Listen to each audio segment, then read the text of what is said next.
everyone, this is Nonoy Kevin mula dito sa Dr. Care Training Center at ngayong araw ay may isang outstanding caregiver ng Dr. Care at ito po ay nag-iisang si Ate Gemma. Kamusta po Ate Gemma? Ayos lang po, mabuti naman.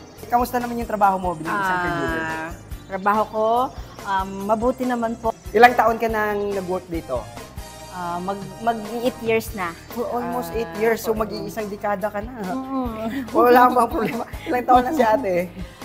Ngayon, Opo. 50 na ako. Oh, 50 years old. Pero kaya-kaya pa magtrabaho. Oo, kaya pa. Nagsimula ako dito. Bata pa naman. Okay lang.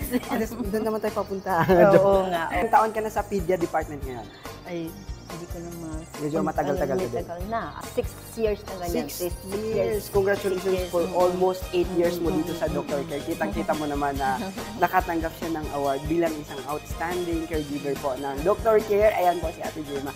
Ate, anong advice mo sa mga nagbabalak mag-caregiver or mag-apply dito sa Dr. Care? Nasabi ko sa inyo, kung gusto niyo ito, punta lang kayo dahil maganda ang patakaran ng Doctor's Care. Mga gustong mag-aral ng caregiver, punta po kayo dito sa Doctor's Care. Maganda dito, nasabi ko sa inyo. Ako, ilang taon na dito. Oh, yan po si Ate Gemma. 8 years na ngayon dito sa Dr. Care. Home Health Care. Ayan, dagang salamat, yes. Ate Gemma, and congratulations. Thank you so much. And nilalamig si Ate.